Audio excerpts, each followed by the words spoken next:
O Vasco melhorou. Vasco-Flamengo é Vasco-Flamengo. Felipe Melo estava assistindo ontem, jogador que passou por Flamengo e tudo mais. Gente, é normal, porque clássico é normal. Agora, em relação a resultado, para quem ficou pior? Pro Flamengo. Porque viu os jogadores, os times que estão disputando com ele o título, chegarem mais perto. Pro Vasco é ruim? É péssimo. O Vasco é o 16º colocado. Só que é um empate que tem que ser valorizado pelo Vasco também estar jogando na casa do adversário. O Maracanã hoje é a casa do Flamengo. É onde o Flamengo joga ali toda vez. Ontem a gente viu um 90-20, um 80-20, um 90-10 praticamente dentro do Maracanã. Então, pro Vasco, o empate tem que ser valorizado. Comemorado, não. Nada de comemoração. E para quem é mais jovem, vê o Flamengo ser essa máquina aí na última década, e talvez uma última década que tenha os piores números em relação ao Vasco vencer o Flamengo, eu não lembro. Qual foi a última vez que o Vasco venceu 2023, o Flamengo? O gol do Pumita por 1-0, mas no verdade. Brasileirão tem 10 anos que o Vasco 10 anos, é tempo a beça. Mas mesmo assim, você nunca vê um jogo que é uma várzea, vamos dizer assim. É raro. Aquela goleada que foi quando assumiu aquele treinador português, o Boina, né? Sim. Aquela goleada, aquilo é histórico, aquilo não acontece toda hora. Então, para os mais jovens, tem que entender a força de um clássico regional. Não vai achar que só porque você investiu mais, você tem um time melhor, que vai ser fácil ou que você vai ganhar com certeza. Isso aí a gente fala para os mais jovenzinhos. Quem é mais cascudo, que é mais da antiga, já entende que vai ser sempre chumbo grosso. Será que entende? Eu vejo tanta gente não entendendo. Às vezes se decepciona um pouco, né, Pedrosa? Porque esperava, né, vencer pelo menos. E aí fica aquela amargura assim, caramba, meu Deus, eu tinha como vencer. Mas aí que entra o quê? A magia do futebol. E o clássico regional zera um monte de coisa, inclusive até valores de investimento muitas vezes. Então, Vene Casagrande... Até porque foi o que a gente falou na semana passada. O Campeonato Brasileiro é o único campeonato no mundo que te permite o Lanterna tirar ponto do líder.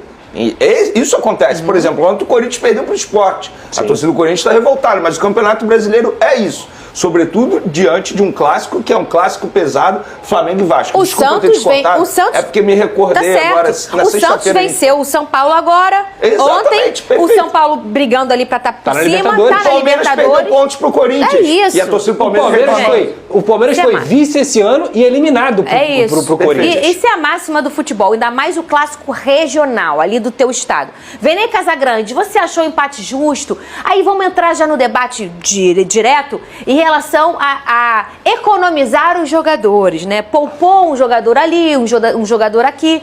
E aí o Pedrosa vai entrar no papo também, que ele vai discordar que não era um time reserva. Não, é porque as pessoas querem vender isso como time reserva. Eu não considero time reserva. Não é.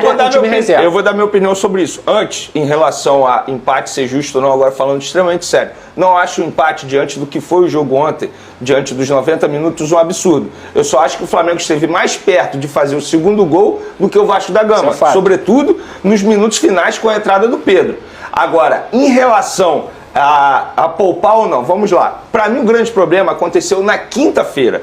Porque se na quinta-feira, diante do Estudiantes, o Flamengo tivesse feito o seu dever de casa, tivesse botado a bola na rede, não tivesse soberba na hora de finalizar, talvez a história seria diferente. Por quê? Se o Flamengo tivesse feito um placar elástico na quinta-feira, talvez um 3, 4-0 ou 3-1, 4-1, o que o Felipe Luiz poderia fazer? Nesse jogo contra o Vasco da Gama, poderia botar o time dele, que ele considera titular, o time ideal dele, e na quinta-feira ele poderia, entre aspas, poupar alguns jogadores, preservar alguns jogadores, ele poderia mudar a estratégia. Então tudo começou na quinta-feira, e eu concordo com ele. Se a gente parar e analisar, na quinta-feira o jogo acabou meia-noite, até o jogador chegar em casa, tem pouco tempo de recuperação. Então o problema foi na quinta-feira. Agora, diante do Vasco da Gama, a minha crítica na escalação é o seguinte, eu não sou contra poupar um determinado jogador ou outro. O problema é o seguinte, olha quem ele poupou.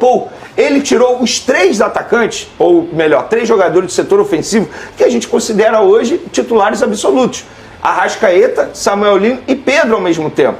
Na zaga ele poupou o Léo Pereira. Aí na lateral esquerda existe um debate se o Ayrton Lucas hoje é titular ou não. Mas o fato é, o Alexandre estava à disposição. Depois de muito tempo ausente, ele estava à disposição. Então, se ele estava à disposição no banco de reservas, eu entendo que o Felipe Luiz o poupou, o preservou. Ele poupou também o De La Cruz. E aí, não é nenhuma crítica. O De La Cruz a gente sabe que tem que ter aquele gerenciamento de crise. Né? O grande problema não é a quantidade de jogadores que ele poupou. É a forma como ele poupou. Ele poderia ter feito o seguinte, exemplo, ter começado com a Arrascaeta e deixava o Pedro no banco. Aí no segundo tempo você tira o Arrascaeta, coloca o Pedro, o Samuel Lino. Ele poderia ter gerenciado melhor, balanceado melhor. Esse é meu ponto, essa é a minha crítica. Eu acho o seguinte, líder do Campeonato Brasileiro não se poupa.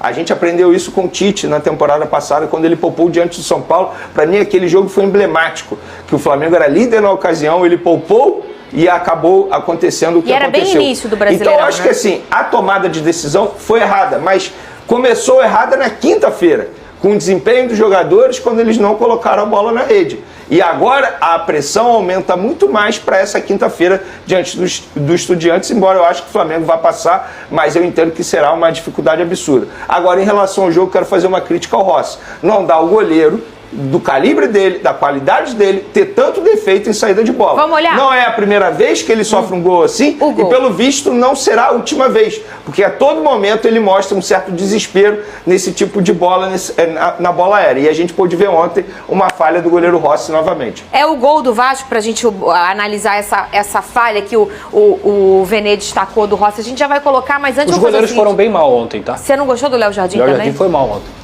Ele falhou no gol, na saída de bola, não no momento que ele faz a defesa do Bruno Henrique, mas no lance anterior, 5 segundos antes do Cebolinha chutar a bola na trave, ele sai de soco e ele poderia ter segurado aquela bola ali. Teve uma bola com o pé também, que sai o chute do Saúl na trave, que o Léo Jardim falha também. Por falar em Saúl, eu posso fazer um elogio a esse jogador? Por exemplo, o Pedrosa elegeu o Ryan melhor em campo e eu concordo. Para mim ele foi o melhor em campo. Agora, se eu fosse pegar o melhor em campo do Flamengo, é o Saúl. O que joga bola muito. O Saúl é um absurdo. E olha que ele nem fez uma grande partida. Mas ele ontem foi crucial para pelo menos o Flamengo ter conseguido esse empate. O Flamengo, de maneira geral, não fez um bom jogo. Mas o Saúl, individualmente falando, tomou conta no meio de campo, mostrando novamente que é um baita jogador. Jogar com Alan, com todo respeito ao Alan, e jogar com De La Cruz é diferente. Ou com o Jorginho, é muito Agora, o Lucas Oliveira entrou muito bem no Vasco. Muito bem. Quando o Robert Renan saiu e entrou o Lucas Oliveira, eu falei, pronto, o Flamengo vai tirar proveito. Porque a gente, assim, o Lucas Oliveira ele não vive um bom momento, mas ele fez uma partidaça. Achei até que no segundo tempo que o Diniz deveria ter tirado ele no intervalo porque ele tomou amarelo. E aí eu falei, já tomou amarelo, vai jogar contra Bruno Henrique, Pedro, Arrascaeta, pode ser que ele tome mais um amarelo e seja expulso. Mas não, mesmo amarelado ele fez um bom jogo. Mas muita calma também, tá? É um bom jogo em 30. Então, vamos deixar de jogar mais um pouquinho. Vamos destacar, né? Exato. Olha aqui, o Felipe Luiz comentou sobre essa coisa do time alternativo, das mudanças que ele fez para esse jogo. Cadê? Ele precisava de jogadores com perna fresca para poder jogar. Muitos deles da quinta-feira não se recuperaram. Muitos jogadores, para não dizer a maioria, não se recuperaram do último jogo, que foi quinta-feira à noite, 9h30, acabou que chega quase 2 da manhã em casa, e o jogo hoje 5 da tarde com o calor, obviamente que não estavam recuperados. Portanto, optamos por colocar esses jogadores, alguns deles no segundo tempo, para tentar melhorar e dar mais força ainda para a equipe com as trocas. Você tirar os 3 ao mesmo tempo? O papo tá bom aqui, porque eu acho que esse é o grande debate do time que tá brigando nessa altura do campeonato, em pleno setembro, entrando em outubro, em 2 competições e de frente, de chapa, com a cara no sol. É complicado. E aí muita gente criticando o Felipe Luiz, e a gente que é torcedor, a gente é resultadista.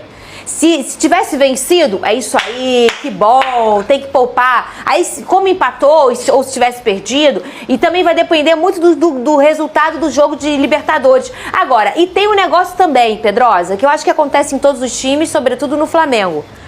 O Bruno Henrique é ou não é o titular? Não, O Alexandro ficou paradão.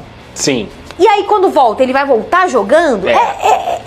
São umas coisas que são difíceis da gente apontar e falar... Pô, tu tirou o titular. Sim. Ué, o Pedro é titular? É ou não é? Não sei.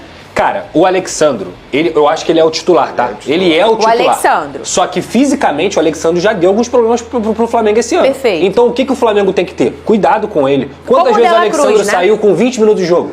Então por que relacionou? Mas aí eu acho que aí é uma questão de ele está voltando de lesão. Eu tô Não, ele tá relacionado. Eu tô reintegrando ele ao elenco. O Bruno Henrique, eu já acho o seguinte: o Pedro é o titular do Flamengo? Nas últimas 2 semanas, talvez ele seja. Há um mês ele não era. Sim. Porque há um mês o Bruno Henrique era o jogador que jogou as oitavas de final, ida e volta contra o Internacional. E o Bruno Henrique era escolhido em vários momentos por conta do estilo de jogo. Porque ele sabe que o Bruno Henrique marca melhor sem a bola do que o Pedro. por causa de balanço. Despluga da grande Então, pro área, Vasco, do Fernando Diniz, que foi o que ele explicou, ele falou assim: qual é a saída de bola do Vasco? Ela é muito bem feita com o Fernando Diniz. Eu preciso de quê? De gente com fôlego, de gente com força lá na frente para poder marcar essa saída de bola. Por que ele bota o Plata? Ele deveria ter poupado o Plata, por exemplo. Se ele estivesse pensando só no jogo da Libertadores, ele poderia colocar o Luiz Araújo. Mas ele bota o Plata porque o Bruno Henrique e o Plata, eles marcam alto, muito melhor do que esses dois jogadores. O Plata tem uma consciência tática absurda. Então assim, cara, o que mais me deixa triste, principalmente de alguns flamenguistas, não é o caso do Veneto, não é mesmo, é que as pessoas estão tratando como se o Flamengo tivesse um time em reserva e não foi com o time em reserva. E outra, tem um time milionário pra quê? Não, eu concordo. Se não puder trocar as peças, tem um time milionário pra quê? Eu concordo plenamente com isso. As pessoas reclamam quando poupam. Mas, gente, olha só, vocês contratam pra isso. A minha grande crítica é tirar 3 jogadores, Arrascaeta, Samuel Lino, Pedro, ao mesmo tempo. Eu concordo. Eu acho que poderia ter balanceado melhor. O Lino, por exemplo, se você for olhar, entrou bem. O Cebolinha é um grande jogador, tá? Ele é um grande jogador, mas ele não vive uma grande fase. Eu acho que das trocas que foram feitas, é o que mais destoa. Se você for trocar Pedro pro Bruno Henrique, cara, o Bruno Henrique é quase um titular do Flamengo. Claro. O Carrascal, apesar de ser bem inferior ao Arrascaeta, porque o Arrascaeta é o melhor jogador do Brasil, ele fez gol. O Carrascal correspondeu dentro de campo. Perfeito. Agora, o Cebolinha e o Lino, aí eu concordo. Eu acho que tem uma discrepância muito grande aí. Gente, mas eu acho que hoje, na lateral direita também tem essa discrepância. O Varela, ele tá vivendo uma fase absurda, talvez seja a melhor fase da carreira dele. Eu não vou falar, não vou cravar porque eu não acompanho o Varela sempre. Sim. Mas no Flamengo eu não tenho dúvidas que é a melhor fase da carreira dele, inclusive na seleção, os uruguaios também falam isso. E o Emerson Royal tá vivendo uma fase terrível. Ontem, pra mim, se ele não foi o pior em campo, né? Foi um dos piores em campo. E não é uma crítica, tá? Eu acho que tem que ter tempo de adaptação. Mas assim, analisando o jogo, existe essa discrepância que o Pedrosa acabou de mencionar. Tem um ponto que é importante, que eu falo que aquele negócio não sai no scout, né? Sim. Aquele negócio. Tem um negócio. Que eu não gosto de falar, que eu acho deselegante eu falar. Tipo o Louco falou aquela vez. Isso não sai em scout. Então, às vezes, você tem um jogador com números incríveis, tem jogadores fabulosos, tecnicamente impecáveis. Nos aplicativos de scout, caros. o Emerson Royal foi o melhor jogador do Flamengo. Olha então, só. É isso. É isso que eu tô falando. Jogadores caríssimos, que é o caso de todos os times que fizeram grandes investimentos, Botafogo, Palmeiras, Flamengo, enfim, os times que fizeram grandes investimentos. Mas tem as peças desequilibrantes. O volante Alan não deve permanecer no Flamengo para a temporada de 2026. De acordo com o jornalista Miguel Junior, a diretoria rubro-negra já planeja negociar o jogador, que não conseguiu corresponder às expectativas desde sua chegada. Apesar de ter sido contratado com status de peça-chave para o meio-campo, Alan nunca se firmou como titular absoluto. Sua passagem foi marcada por atuações irregulares, com alguns bons momentos, mas sem o protagonismo esperado em jogos decisivos. O desgaste com a torcida aumentou ao longo do tempo e hoje as críticas ao seu rendimento são constantes. A saída, no entanto, não é vista apenas como desejo do clube. O próprio atleta reconhece que o ciclo no Flamengo está próximo do fim e estaria disposto a buscar novos ares para retomar o bom futebol. Nesse cenário, o Atlético Mineiro surge como principal interessado. O técnico Jorge Sampaoli, que já havia indicado Alan ao Flamengo em sua passagem pelo clube carioca, é um admirador declarado do volante. Agora, à frente do Galo, pode ser peça fundamental para viabilizar a negociação. O estilo de jogo ofensivo e intenso do treinador também se encaixa melhor nas características do jogador. Para o Flamengo, uma eventual transferência abriria espaço no elenco e reduziria a pressão da torcida. Para o Atlético, seria a oportunidade de contar novamente com um atleta de confiança de Sampaoli. Já para Alan, o acerto representaria a chance de recomeçar em um ambiente mais favorável, sob o comando de um técnico que acredita em seu potencial. Agora eu quero saber a opinião de vocês. Você liberaria Alan? Sim ou não? Deixe sua opinião no comentário. Não esqueça de curtir o vídeo e inscreva-se no canal para não perder nada do Flamengo. Até a próxima e saudações rubro-negras.